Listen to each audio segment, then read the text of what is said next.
Gracias a Dios, llevo 3 años trabajando independiente. Tengo una empresa que va dirigida a jóvenes, familias y empresarios. Imparto conferencias de valores y autosuperación, obviamente con el propósito de llevar el evangelio de esa forma, respetando la cuestión, todo esto de la que no puedes entrar y dar conferencias y pues hablar de Dios, ¿no? Okay. Por la cuestión de lo que pues no te permiten. Sin embargo, yo hallé la forma de cómo lanzar un mensaje de vida a través de la conferencia, que es sustancia bíblica, pero en un lenguaje que lo puedan escuchar y que no sientan que sea religión. Y he tenido muy buenos resultados, muy buenas respuestas. Gracias a Dios tengo un par de patrocinadores ya en México.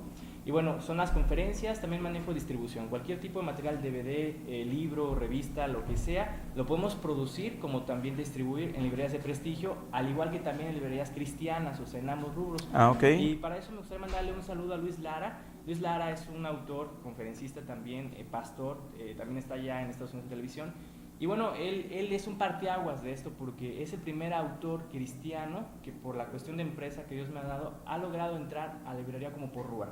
Lo cual Porrúa no acepta materiales, por llamarlo así, religiosos o con contenidos bíblicos, ¿no? Y fue un hallazgo que él está en Porrúa, está en el sótano, en librerías de prestigio, gracias a la gracia que Dios nos ha dado por medio de la empresa.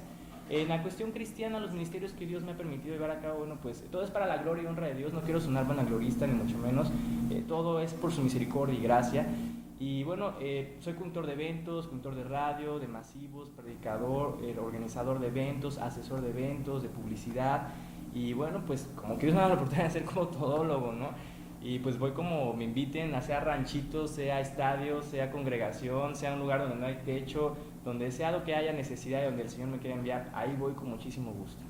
Muy bien, fíjese, y platicando en todos estos días con Oliver, y nos hemos enterado de su testimonio y de cómo de pequeño, Oliver, te viste inmiscuido en muchas muertes muy seguidas en tu familia, terminando con la de tu papá.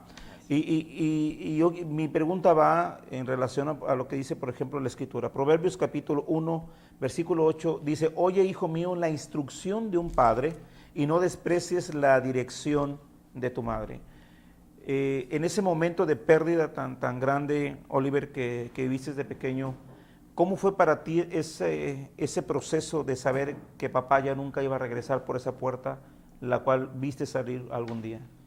Pues la verdad es algo bastante difícil perder a un ser querido, y más tratándose de papá, ¿no? Sea con el carácter que sea, bueno, enojón, gritón, lindo, buena persona, pues es un proceso, es un tiempo difícil donde pues yo no conocía al Señor cuando papá faltó en mi vida, ¿no? Entonces eso me llevó a depresión, a tristeza, a ira, a gritería, a un odio, a no querer salir adelante, a refugiarme en drogas, en el alcohol, en fiestas, en donde pues la verdad fue muy difícil. Sin embargo, cuando llego al Evangelio, cuando el Evangelio llega a mi vida por medio de mi primo José González, del cual mando un saludo, que está en Cancún, él empieza a insistir, y pues yo no quería, lo dejaba plantado, le decía que sí iba y no iba. Y bueno, pues finalmente llega el Evangelio, y la primera palabra que yo me encuentro directa a través de una hermana que Dios utilizó, ella me dijo, ella no sabía mi vida, yo nunca se lo había platicado a nadie, ella me dice: hijo, es la primera vez que me pasa esto, no es una locura, pero ¿sabes qué? Dios me está diciendo, y no sé cómo decírtelo, pero Él quiere ser tu padre. Él quiere ser tu padre, quiere que le conozcas, Él va a cambiar los problemas económicos, las situaciones que tú has batallado con tu mamá.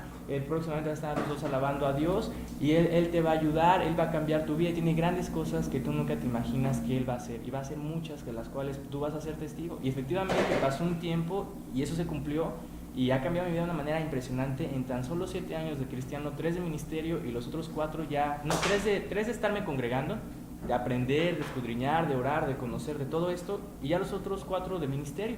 Y lo que yo encontré en la palabra un día fue en Isaías 41:10, que dice: no temas, porque yo estoy contigo. Para mí esa palabra, Isaías 41:10, ha sido el motor de mi vida, ha sido los momentos de soledad, y ha sido un refugio, y ahí es donde Dios, yo veo un Padre amoroso.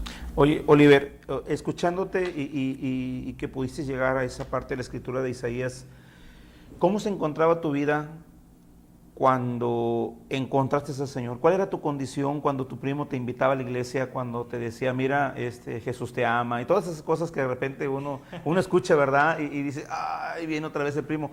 ¿Cuál era tu condición? ¿Cuál era tu pensamiento? ¿Cuál era tu deseo? Bueno, para empezar, pues ya había sido católico así guadalupano, que prendemos la veladora y todo el rollo. Ya había sido testigo de Jehová, casi testigo de Jehová, tenía conocimiento, pero mormón bautizado. Había andado en brujería, en hechicería, buscando respuestas a los problemas de la vida cotidiana sin poder saber realmente qué era lo que ocurría, ¿no?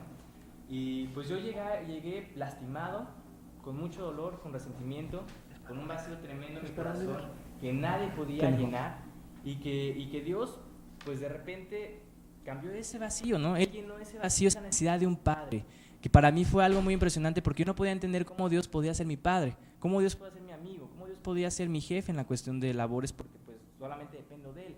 Y cómo Dios podía ser un proveedor, un amigo, un consuelo, un refugio y lo mejor que me ha pasado en toda mi vida. Entonces yo llegué muy lastimado de andar en el mundo, de andar buscando por todo viento de doctrinas sin entendimiento, pereciendo, sufriendo y con ganas de no querer vivir, ¿no?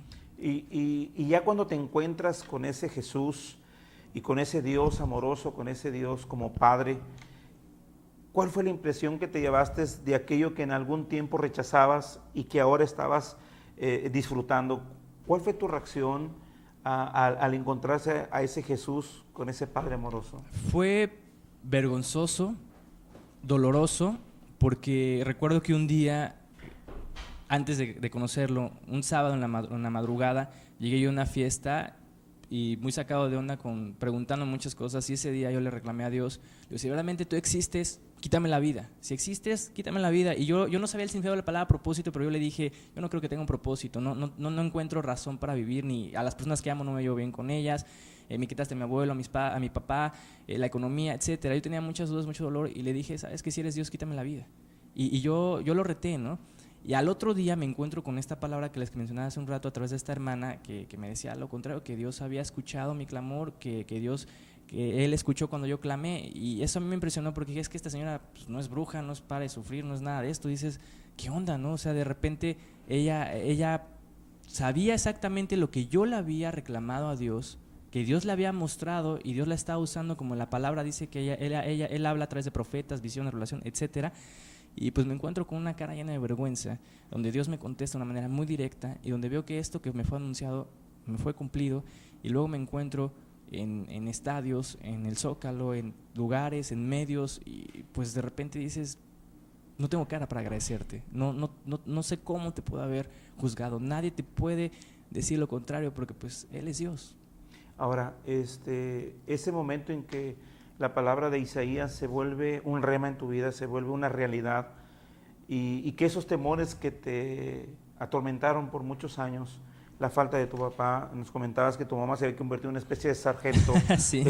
donde era muy directa y muy impositiva en muchísimas cosas, pero ya al estar recibiendo ese amor de Dios, ¿cuál fue el impacto que causó en tu corazón y cómo cambió tu mentalidad?